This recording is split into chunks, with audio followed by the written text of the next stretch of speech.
أعوذ بالله من الشيطان الرجيم بسم الله الرحمن الرحيم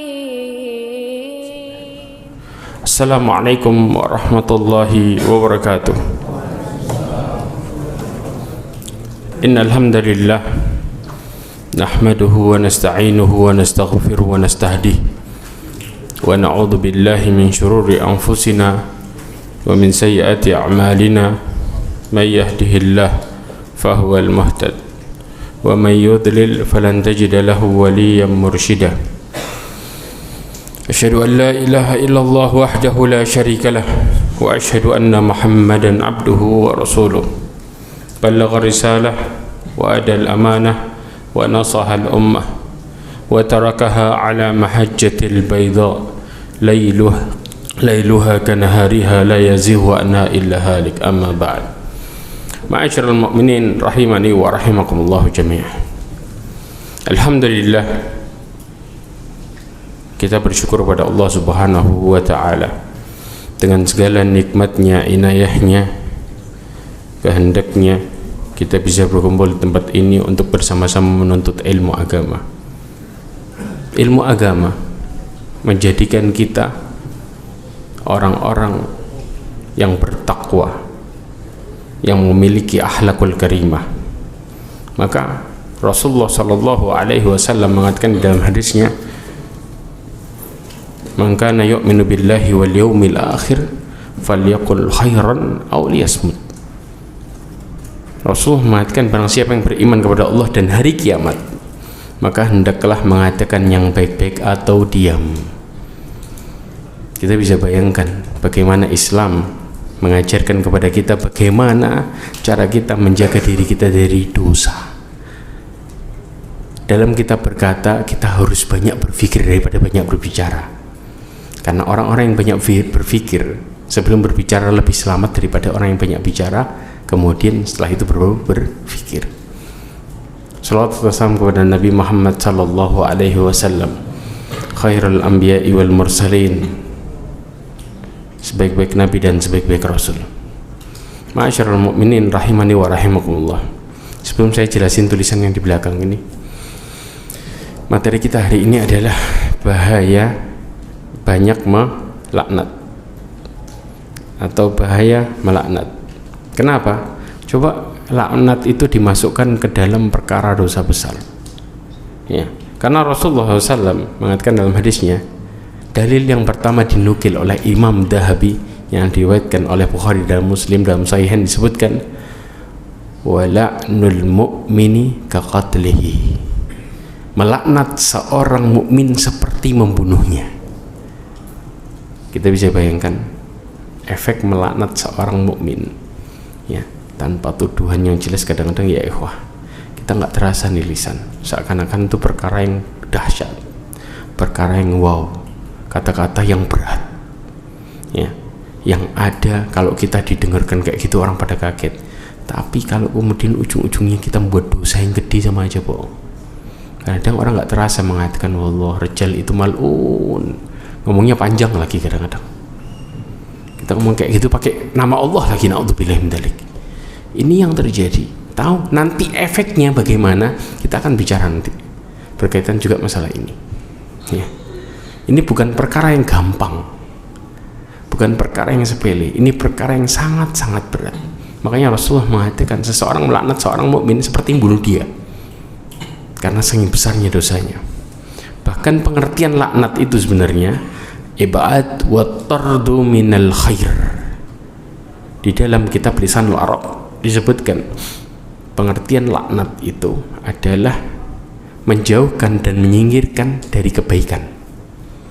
Kalau kemudian disandarkan kepada Allah SWT, maka at-tardu wal ibad minallahi ta'ala, menyingkirkan dan menjauhkan jika berasal dari Allah, maka menyingkirkan, menjauhkan rahmat Allah SWT. Paham di sini ya? Menyingkirkan kebaikan dari Allah. Bahkan wa min khalq, kalau dari seorang hamba, maka artinya as-subbu wa du'a, mencela, menghina dan mendoakan keburukan. Jadi kalau orang melaknat orang, artinya dia doain orang itu jelek. Karena laknat itu punya efek yang dahsyat.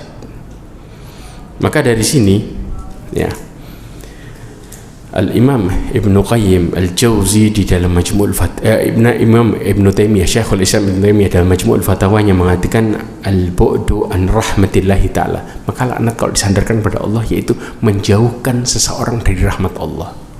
Sama aja kayak kita memberikan orang itu, mengatakan dia nggak dapat rahmat Allah sama sekali. Na'udzubillahi min dzalik. Kalau kemudian dia melaknat orang tersebut. Jelas ya? Maka Imam Nawawi juga mengatakan i'lam, ketahuilah anna la'nal muslim sawan haram bi ijma'il muslimin.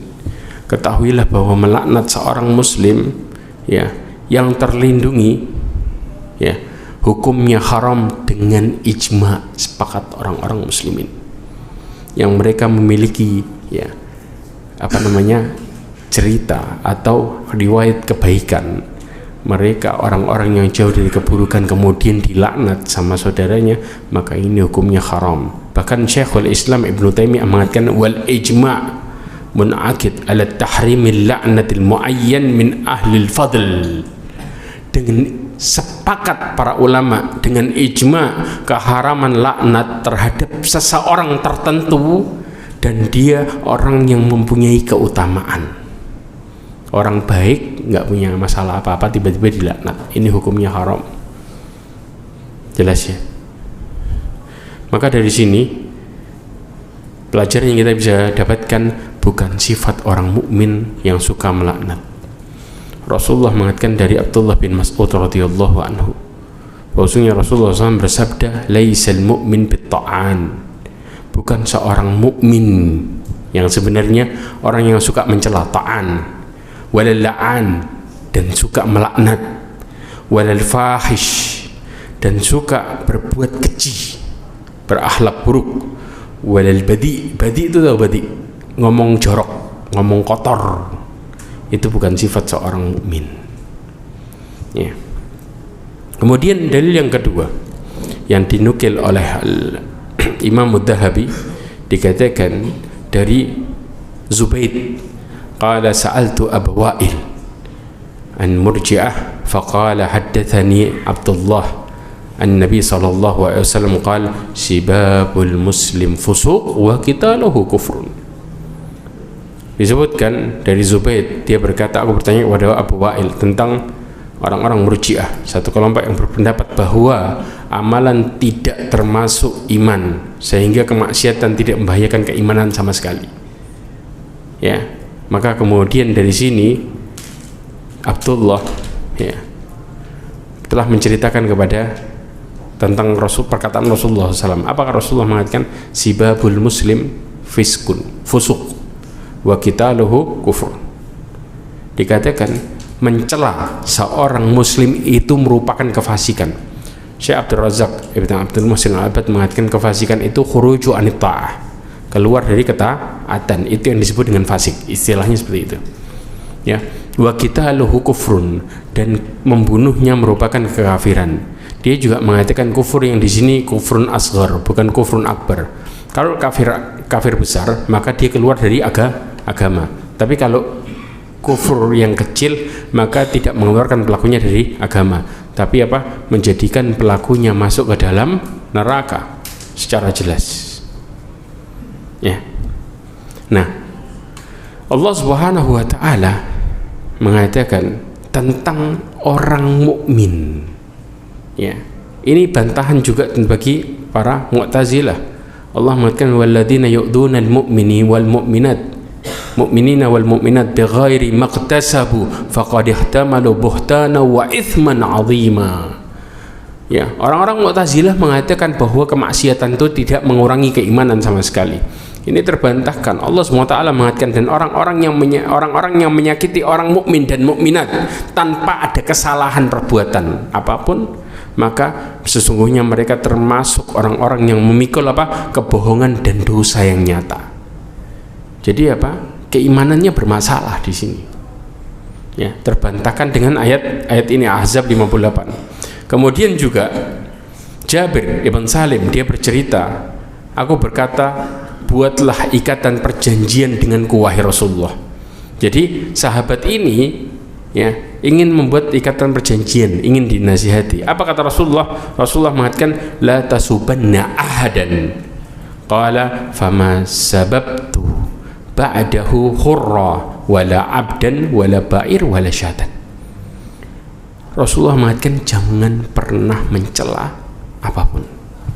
Maka di saat itu, semenjak saat itu aku tidak pernah mencela orang yang merdeka, budak, dan juga aku tidak pernah mencela onta, bahkan kambing. Artinya binatang pun aku nggak nyela. Jelas sini hadis diriwayatkan oleh Abu Dawud. Maka dari sini larangan juga, termasuk kita dilarang untuk mencela agama lain. Paham ya? Kenapa? Secara jelas Allah Subhanahu wa taala mengatakan dalam surat Al-An'am ayat 108. Laknat itu contoh nih, kita melaknat agama lain di depan pemeluknya. Efeknya apa? Efeknya ini. Allah mengatakan wala tasubbul ladzina yad'una min dunillahi fayasubbullaha adwan bighairi ilm. Janganlah engkau memaki sesembahan-sesembahan yang mereka sembah selain Allah. Kenapa? Maka nanti mereka akan membalas dengan makian kepada Allah dengan melampaui batas tanpa ilmu. Lihat, kita kadang kalau menghina agama lain lebih parah menghina kita. Betul nggak? Artinya hinaan itu dosanya balik kemana? Balik ke kita. Dia menghina agama kita gara-gara lisan kita. Sama.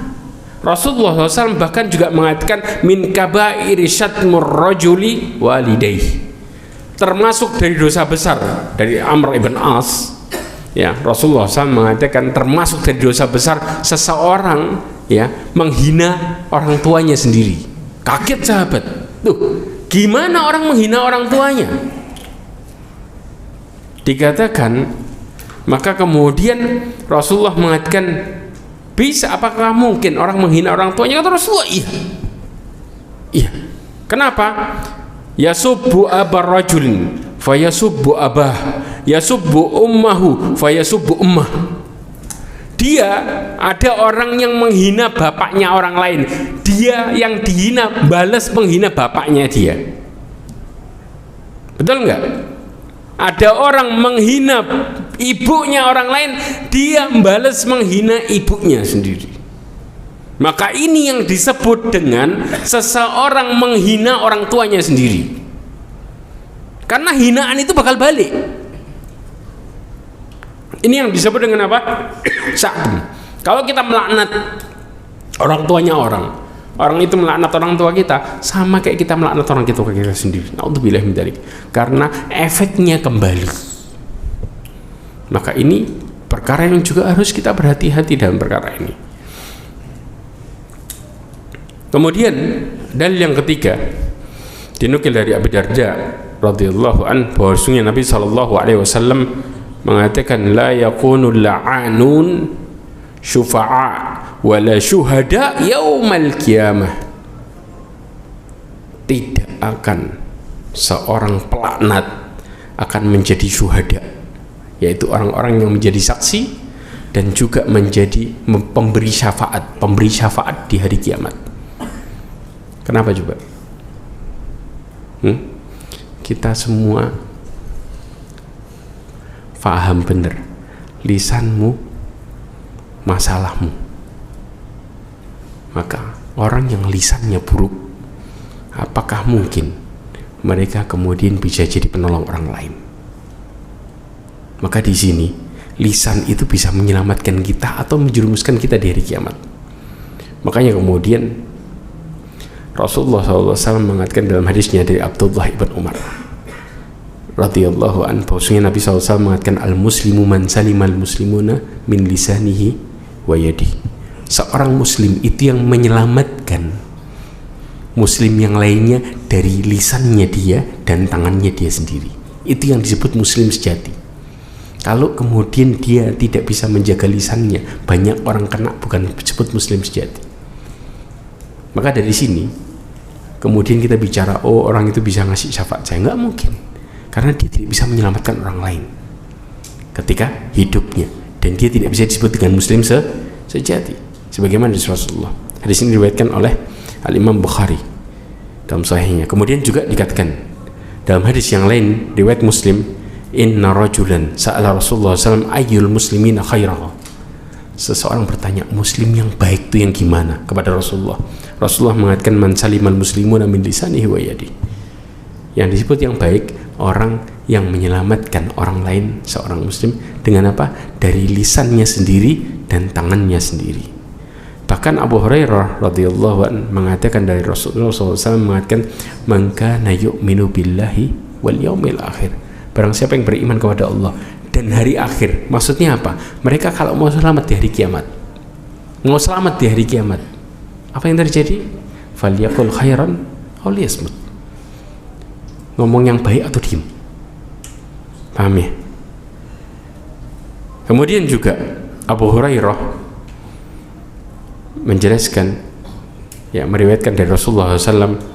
Hadis ini diriwayatkan oleh Bukhari dan Muslim dalam Sahihain, disebutkan innal abda la yatakallama bi kalimatin ma yatabayyan ma fiha yahwi biha finnar ab'ad ma bainal masyriqi wal maghrib. Na'udzubillahi min dzalik. Dikatakan sesungguhnya seorang hamba yang mengucapkan suatu perkataan yang tidak dipikirkan dampaknya yang akan menjerumuskannya ke dalam neraka yang lebih dalam, lebih jauh daripada timur dan barat. Gara-gara kepleset omongannya bisa masuk neraka sedalam itu. Kebayang? Karena nggak memikirkan ini omongan benar atau salah. Dari situ aja dia bisa masuk ke dalam neraka yang begitu dalam, luar biasa, karena lisannya. Lah kebayang nggak kemudian sampai melaknat. Na'udzubillahi min dzalik. Jelas ya? Asyarul mu'minin rahimani wa rahimakumullah. Yang kelima, yang dalil yang dinukil oleh Imam Ad-Dahabi adalah hadis dari Abu Hurairah radhiyallahu anhu bahwasanya Nabi sallallahu alaihi wasallam mengatakan, yang diriwayatkan oleh Muslim, la yanbaghi lisidqin ay yakuna la'anan. Ya, tidak pantas seorang yang benar jujur untuk menjadi seorang pelaknat, suka melaknat. Jadi gak disebut orang yang benar jujur ketika mereka suka melaknat, berarti ini orang pembohong. Makanya Imam Nawawi mengatakan lam yakul la'inan. Rasulullah tidak mengatakan la'inan au la'inun. Rasul tidak mengatakan orang yang melaknat laki-laki atau orang yang suka melaknat perempuan, tapi la'an. La'an di sini disebut dengan ismun jami. La'an itu apa? Orang yang melaknat bolak-balik, kerjaannya, hobi. Na'udzubillahi min dzalik. Makanya itu hadad dam fi hadis innama huwa liman kathura minhul la'n. Ini merupakan, ya, apa namanya, celaan bagi orang yang banyak melaknat, karena hadisnya la'an. La'an itu kalau kita bilang ismul mubalagh, orang yang terlalu berlebihan dalam melaknat. Jadi dikit-dikit orang nggak suka ngomong, oh mal'un terus gitu, kayak jadi pikiran. Na'udzubillahi min dzalik. Makanya di sini orang yang jujur yang menjaga lisannya, dan subhanallah orang yang menjaga lisannya dengan kejujuran, berhati-hati terhadap lisannya, dia otomatis akan memperbaiki dirinya dengan hidayah dari Allah. Otomatis. Dalilnya kita sering dengar di khutbah Jumat, sering dikatakan. Apa dalilnya? Allah SWT berfirman, ya, dalilnya ada dalam surat Al-Ahzab 70-71. Allah mengatakan, ya ayyuhalladzina amanu taqullaha wa qulu qawlan sadida. Itu dalilnya. Wahai orang-orang yang beriman, bertakwalah kepada Allah dan katakan perkataan yang benar. Dari perkataan yang benar, kejujuran di sini Allah mengatakan yuslih lakum a'malakum. Allah akan memperbaiki amal kalian, ya, dengan diberikan petunjuk. Coba periksa di tafsir Ibnu Katsir, wa yaghfir lakum dzunubakum, pengertian mengampuni dosa. Ibnu Katsir mengatakan Allah mengampuni dosa yang telah lalu. Yang akan datang gimana? Gimana caranya? Mengampuni semua dosa yaghfir lakum wa yaghfir lakum dzunubakum, dosa yang telah lalu diampuni.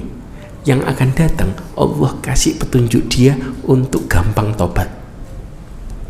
Ini yang dimaksud. Di dalam tafsir Ibnu Katsir disebutkan Allah kasih dia petunjuk untuk mudah bertobat. Makanya kemudian Allah mengatakan wa yaghfir lakum dzunubakum.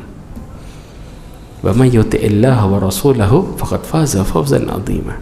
Barang siapa ya mentaati Allah dan Rasulnya, mereka lah orang-orang yang beruntung. Jelas ya, berawal dari kejujuran. Maka orang-orang yang seperti ini gak mungkin dia gampang nyetak dosa, sedangkan Allah memberikan mereka hidayah dalam hidupnya untuk gampang bertobat. Makanya Hudzaifah bin Yaman radhiyallahu an, dia mengatakan bihasbi mri' minal kadhib ayyaqul astaghfirullah thumma ya'ud. Cukuplah seorang dikatakan pembohong. Dia mengatakan, kata Hudzaifah bin Yaman mengatakan, cukuplah seorang dikatakan pembohong, mengatakan astaghfirullah kemudian balik lagi. Itu dikatakan apa? Pembohong. Ngomong tobat, habis gitu punya ancang-ancang buat balik lagi. Makanya orang-orang yang la'an jauh dari sifat mereka mukmin sejati, jauh ya. Karena orang yang jujur akan memperhatikan lisannya untuk tidak melakukan perkara itu. Kemudian juga dinukil dari sahabat Samurah ibn Jundub radhiyallahu anhu bahwasanya Nabi SAW mengatakan, la tala'anu bila'natillah wala bighadabillah wala binnar. Hadis riwayat Abu Dawud dan Tirmidzi. Coba perhatikan hadis ini. Janganlah kalian saling melaknat dengan apa? Dengan laknat Allah. Ya tadi, wallahi orang itu terlaknat. Ini maksudnya apa? Melaknat dengan laknat Allah. Atau enggak, melaknat dengan murka Allah. Oh, orang itu, wah sudahlah, Allah benci sama dia ini. Na'udzubillah min dzalik. Enggak boleh. Atau dengan neraka, wah ahli nar tuh. Ahli nar, ngomongnya gampang lagi ngomong kayak gitu. Na'udzubillah min dzalik. Ya. Seakan-akan dia ngerti kondisi itu. Saya pernah ceritakan kayaknya. Nah, tentang kisah orang Yahudi. Ya, di mana dua orang, yang satu menasihati saudaranya. Ya. Menasihati saudaranya, tapi saudaranya baik lagi maksiat. Nasihati saudaranya baik lagi maksiat. Nasihati tetap maksiat. Sampai terakhir dia mengatakan apa? Dia mengatakan, demi Allah, engkau akan masuk neraka. Nah, gara-gara dinasihati nggak mau, ya kan? Gara-gara kondisi ini, apa yang terjadi? Allah SWT kemudian menghadapkan dua orang ini, yang suka nasihat ini ngelakuin amal soleh. Kenapa? Yang tadi disumpahi masuk neraka, Allah ampuni dosanya, masukin ke dalam surga. Sedangkan yang ini mendahului Allah SWT, maka dia dimasukkan ke dalam neraka. Kenapa? Karena mendahului dengan mengatakan wallahi masuk neraka rijal. Kondisi dibalik sama Allah. Kenapa? Yang punya keputusan manusia apa Allah di sini? Allah, ya ikhwah. Dan ini perkara yang sangat gak boleh. Saya pernah bahas di dalam salah satu bab dosa besar. Ya. Yaitu bersumpah, kalau nggak salah dalam perkara bersumpah atas nama Allah SWT. Ya, banyak bersumpah memainkan sumpah atas nama Allah dengan sumpah palsu. Saya bahas di bab itu, Ustaz.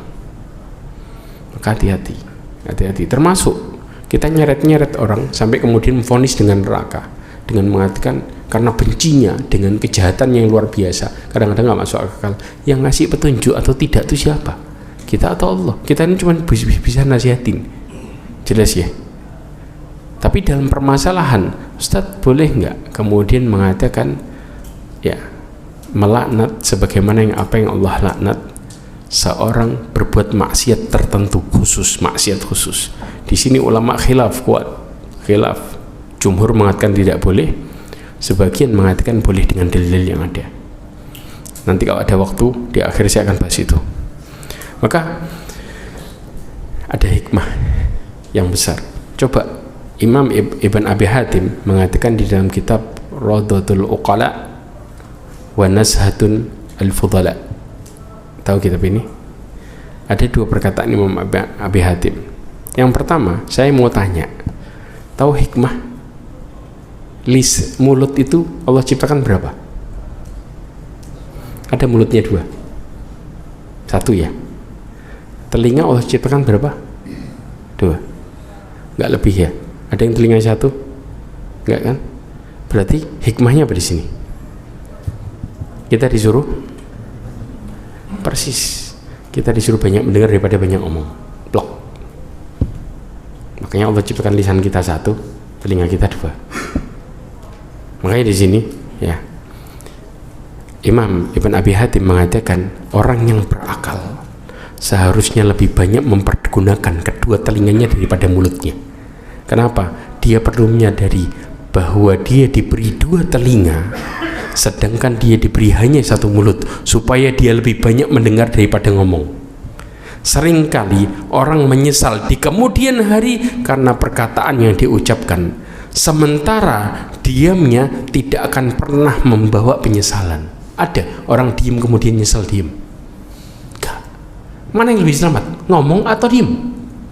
Lebih selamat diam, karena Allah SWT mengatakan wa ma yalfidhu min qawlin illa ladayhim raqibun atid. Allah mengatakan yalfidh, semua yang terucap dari sebuah perkataan kecuali ada yang terucap. Kalau masih batin kena enggak, tapi kalau sudah ngomong kena di sini.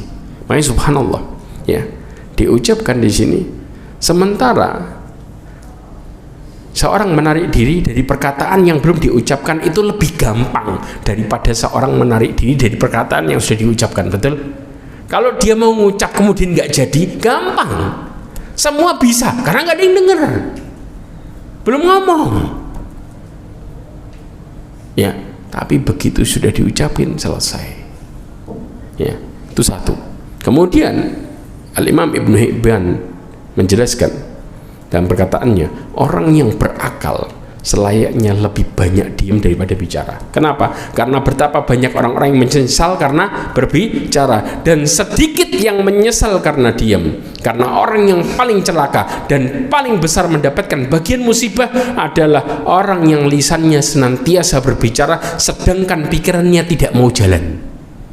Jadi ngomongnya panjang, setelah selesai ngomong terakhir baru mikir, oh Allah, saya sudah dolim fulan, pantas tadi ngambek, saya sudah gini, softwarenya kelebihan dan lain sebagainya.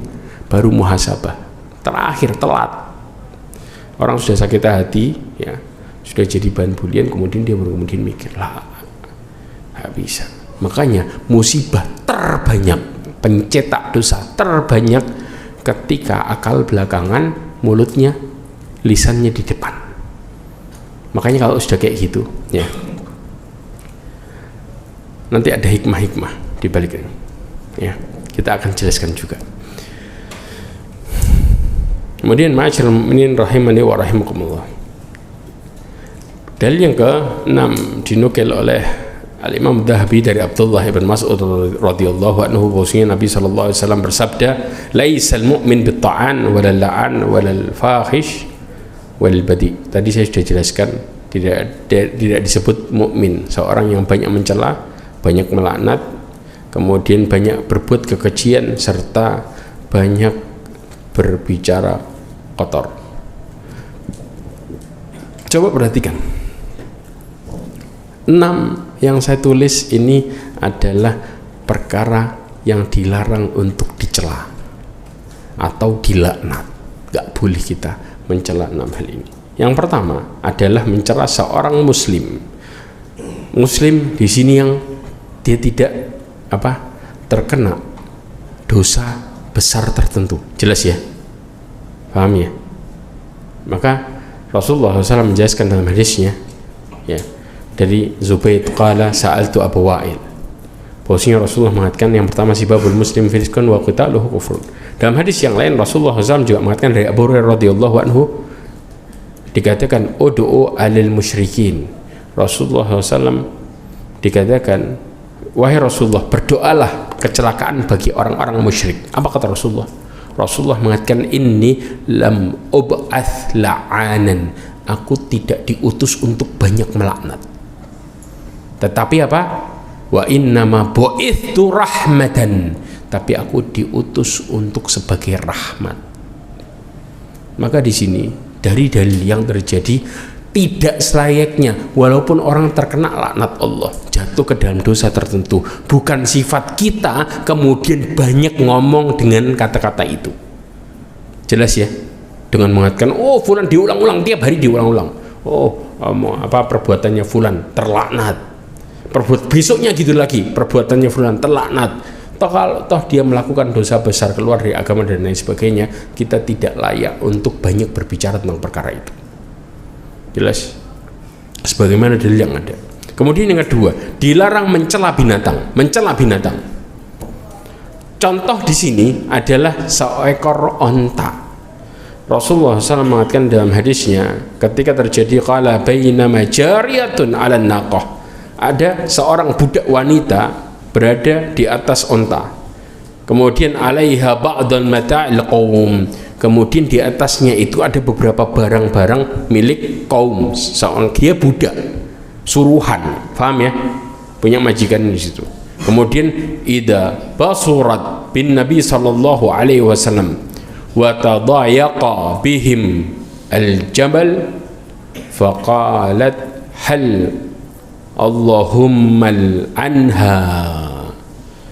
Maka kemudian apa? Ketika onta itu melihat Nabi sallallahu alaihi wasallam, sedangkan jalan gunung sempit dengan lewatnya mereka, maka budak wanita itu mengatakan, cepatlah wahai onta, hal Allahumma anha, ya Allah laknat dia. Kenapa? Gara-gara ontanya bengong diem, mogok. Begitu ngelihat Rasulullah mogok. Apa yang terjadi? Maka Rasulullah mengatakan kepada budak perempuan itu, la tusahibna naqatun 'alaiha la'natun. Kata Rasulullah, onta yang dilaknat tidak boleh menemani kita. Kalau sudah dilaknat, sudah, ambil barangnya turun, biarin dia jalan. Ya, maka ini larangan melaknat binatang. Jelas? 2, 3. Jangan mencela angin. Kenapa? Rasulullah SAW mengatakan dalam hadisnya, la tasubbur riyah.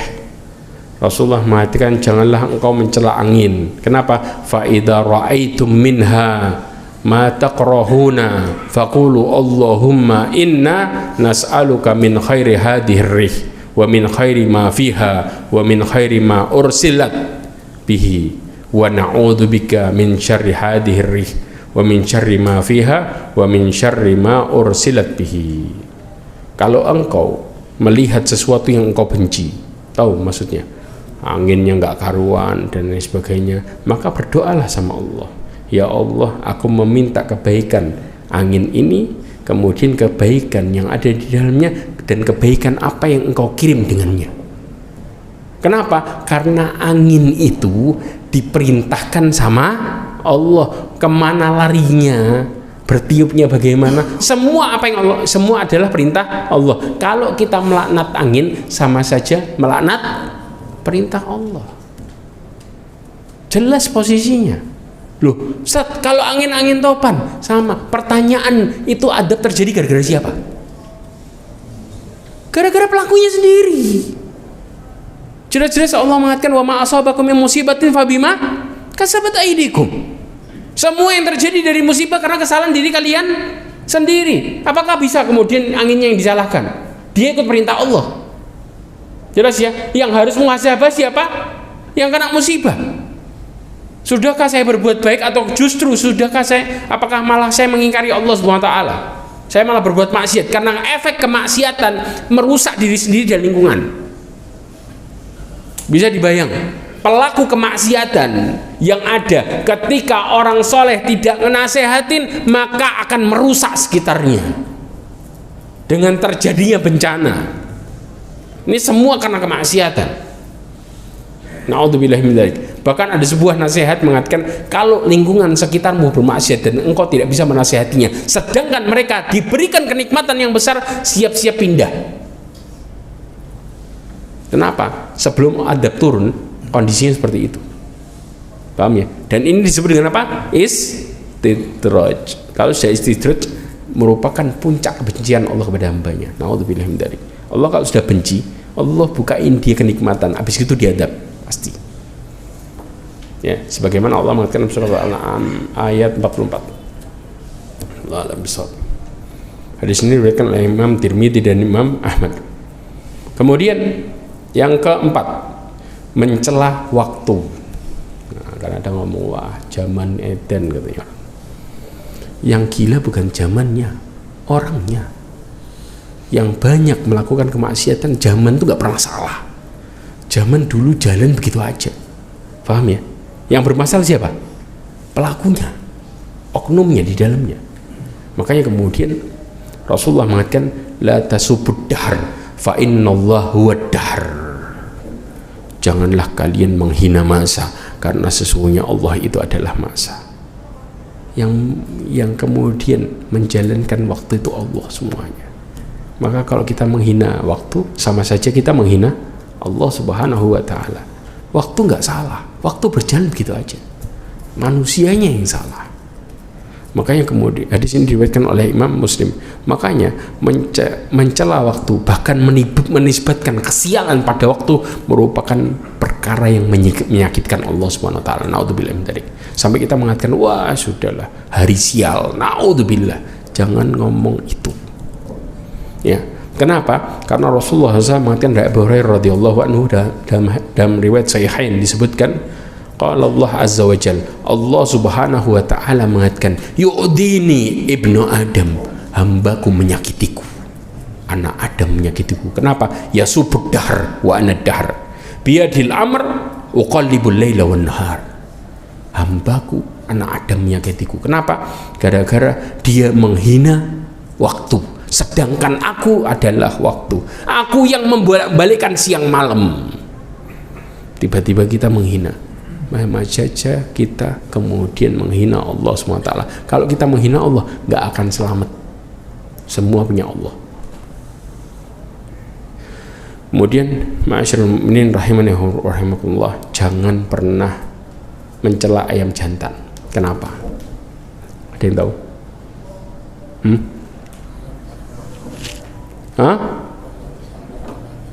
Bukan itu juga utamanya. Ayam membangunkan sholat subuh.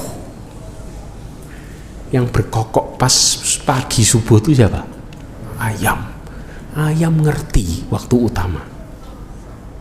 Ya. Sedangkan yang bangunin dilemparin.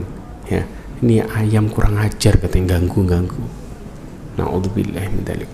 Makanya Rasulullah SAW mengatakan dari Zaid ibn Khalid, riwayat Abu Dawud dan disahkan oleh Albani, Rasulullah mengatakan la tasubbudik fa innahu yuqidhu lis-shalah. Subhanallah, jangan menghina ayam jantan.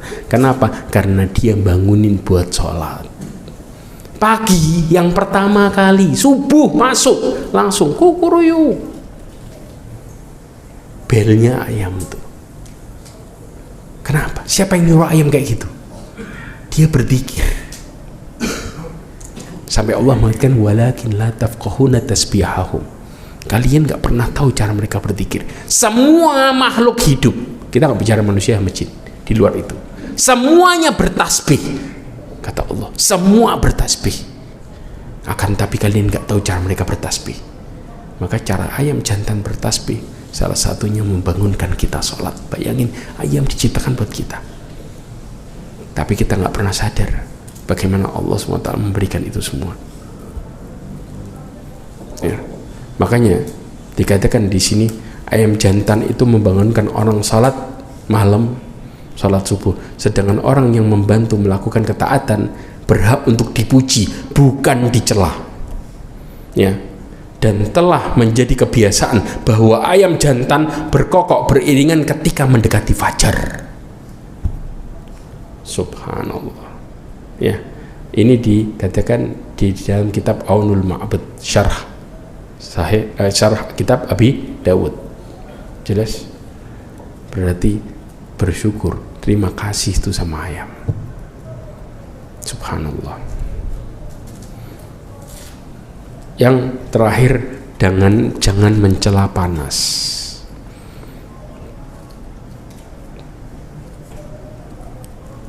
Teman-teman ya Allah, ma'asyiral mu'minin rahimani wa rahimakumullah, coba perhatikan baik-baik. Kenapa nggak boleh mencela panas? Panas tuh enak nggak? Nggak enak. Enak kalau tahu konsekuensi baliknya. Enak kalau tahu itu. Tahu apa yang terjadi dengan panas. Para sahabat kalau kena ini senangnya luar biasa. Ya, kena ini senangnya luar biasa. Bahkan kalau dalam sebulan nih nggak kena masalah, mereka cepat-cepat istighfar yang banyak. Kenapa? Takut Allah nggak perhatian sama mereka. Karena perhatian Allah dengan apa? Cobaan. Makanya Rasulullah SAW mengatakan dalam hadisnya dari Jabir bin Abdullah radhiyallahu anhu, bahwasanya Nabi sallallahu alaihi wasallam mengatakan, dakhala ala ummu Sa'ib atau ummul Musayyib faqala ma laka ya ummu Sa'ib atau ummul Musayyib. Dia mengatakan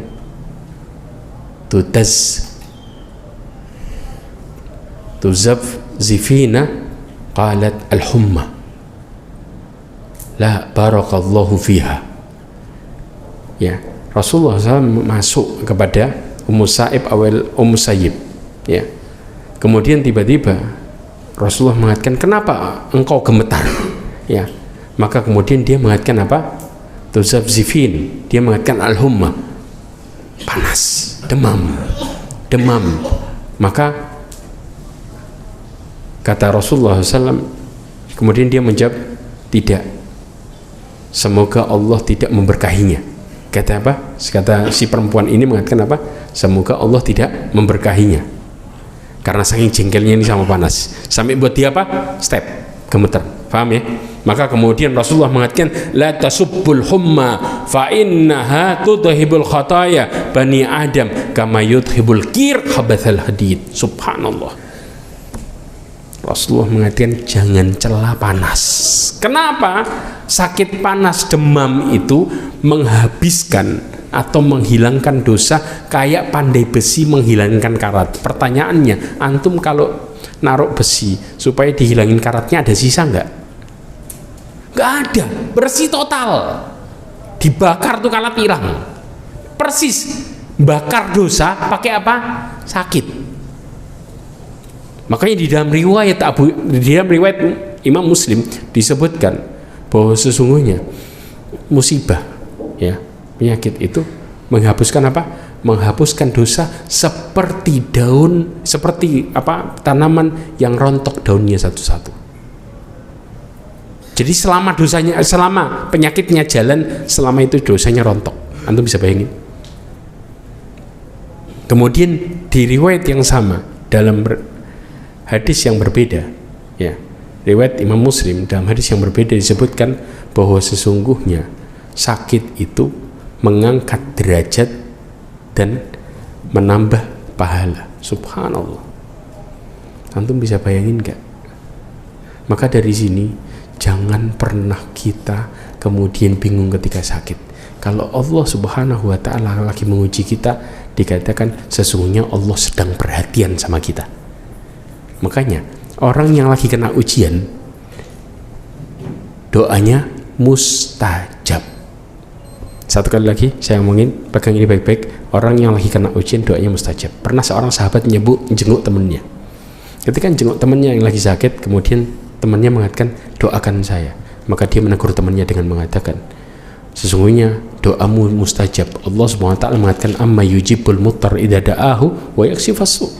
Siapa yang bisa menjawab doa orang yang terhimpit ketika dia berdoa dan mengangkat kesusahannya? Maka dari sini setiap orang yang kena musibah, ketika dia bersabar dan mengharap kepada Allah, maka doanya mustajab. Makanya kalau kemudian kena musibah, jangan diem toh, minta berdoa sama Allah, karena Allah lagi perhatian. Justru sebaliknya, kalau Allah lagi ngasih nikmat kita, ketahuilah Allah sedang menguji kita. Jelas ya dari sini. Yang terakhir, ini proses kalau kita melaknat. Hati-hati baik-baik. Perhatikan. Rasulullah mengatakan dari Abu Darda radhiyallahu anhu, Nabi sallallahu alaihi wasallam bersabda, hadis diriwayatkan oleh Abu Daud ya, dan dihasankan oleh Al-Albani, innal abd idza la'ana syai'an sa'idatil la'natu ila sama'. Sesungguhnya seorang hamba kalau melaknat sesuatu, laknatnya naik ke langit. Jelas, ini proses laknat nih, makanya saya bilang laknat itu mengerikan. Kalau sudah naik ke langit, kemudian fatughlaqu abwabus sama' dunaha, maka kemudian pintu-pintu langit telah tertutup ya. Kalau sudah pintu-pintu langit telah tertutup di bawahnya ya, maka kemudian apa yang terjadi? Maka dia pun fathumma tahbitu ilal ard, turun tuh laknat ke bumi. Kemudian fatughlaqu abwabuha dunaha, maka pintu-pintu bumi pun telah tertutup. Laknat itu kemudian apa? Thumma ta'khudhu yaminan wa shimalan. Kemudian laknat itu ke kanan, ke kiri, ke kanan. Jelas? Kenapa? Mencari. Fa idza lam tajidu masaghan raja'at ila alladhi lu'ina. Kalau laknat itu tidak mendapati orang yang pantas terkena dengannya, maka dia balik ke orang yang ngomong. Kena dirinya sendiri, blak, habis dia ya. Kalau dia nggak kena sama orang yang tujuannya, dia nggak pantas untuk dilaknat, maka balik kemana? Ke pelakunya sendiri. Kalau sudah gitu, fa in kana lidzalika ahlan wa illa rajalat ila qailiha. Kalau dapetin pelakunya kena, kalau dapetin orang yang dituju dan dia pantas untuk mendapatkan, kena dia. Tapi kalau enggak, kembali langsung kepada pelakunya. Kalau pelakunya kebalik kena laknatnya sendiri, hidupnya selamat enggak? Enggak. Karena arti laknat menjauhkan seseorang dari rahmat Allah. Berarti sama aja kita mendoakan diri kita apa? Jauh dari rahmat Allah Subhanahu wa taala. Na'udzubillahi min dzalik. Maka ya ikhwah, hati-hati perkara ini. Bahkan ya, Imam Ahmad dan Ibnu Sirin mengatakan masing-masing di perkataannya. Imam Ahmad mengatakan di dalam kitab Zuhud, dia mengatakan, dia mendengarkan dari Imam Hasan Al-Basri mengatakan, kami membincangkan bahwa siapa yang menjelek-jelekan saudaranya karena suatu dosa yang ia sudah bertobat pada Allah darinya, maka Allah Subhanahu wa taala akan memberikan cobaan padanya, pada orang yang membicarakan keburukan orang tadi. Jelas? Sedangkan orang itu sudah bertobat, maka cobaan itu balik kemana? Balik ke orang yang bicara. Satu. Dua, Ibnu Sirin mengatakan, aku pernah mencela seseorang karena kerugian, maka Allah memberikanku apa? Kerugian kepadaku. Ibnu Sirin pernah menghina seorang, maka celaannya balik ke dirinya. Na'udzubillahi min dzalik. Dan ini sebagai pelajaran buat kita semua. Pernah Ibnu Sirin ya, dalam kisahnya yang masyhur sebagai pedagang madu, suatu saat madunya apa? Kemasukan tikus, mati. Subhanallah, akhirnya kemudian kelupaan lagi mana tong yang kemasukan tikus mati. Tong-tongan loh ini madu. Akhirnya ditumpahin semuanya sambil mengatakan apa? Dia mengatakan, alhamdulillah, ini perkara yang aku tunggu selama 20 tahun. Kenapa? Karena dulu dia pernah menghina orang gila dengan mengatakan, wahai si miskin. Orang gila nggak pakai pakaian, orang gila. Ibnu Sirin pernah kepleset mengatakan itu, maka ditunggu-tunggu sama Ibnu Sirin. Begitu kena, bersyukur sama Allah. Kenapa? Habis dosanya. Sedangkan kita kena musibah bolak-balik dengan dosa kita sampai mengatakan, salah saya apa? Masalahnya numpuk, dosanya numpuk, masih bisa ngelak, salah saya apa? Kurang apa saya? Kurang ajar sama Allah Subhanahu wa taala. Ya. Maka harusnya kita muhasabah, bukan kemudian menyalahkan orang lain. Ingat, musibah itu bisa datang dengan kehendak Allah. Siapapun dia bisa jadi cobaan buat kita. Kita nggak pernah bisa memilih siapa yang jadi cobaan buat kita. Nggak pernah bisa. Yang memilih hanyalah Allah. Sebagai pelajaran buat kita, sebagaimana Allah mengatakan, wa ja'alna ba'dakum li ba'din fitnatan atasbirun wa kana rabbuka basira. Allah mengatakan, kami jadikan satu dengan yang lainnya sebagai cobaan. Apakah kalian bersabar? Dan Allah Maha melihat kepada kalian. Wallahu a'lam bishawab. Mudah-mudahan ini jadi pelajaran buat kita semua, dan mudah-mudahan kita terjauhkan dari sifat laknat, ya, dan mudah-mudahan Allah SWT menjauhkan kita dari laknat serta memberikan kita hidayah, petunjuknya, keberkahan kepada kita semua, serta menutup hidup kita semua dengan husnul khatimah.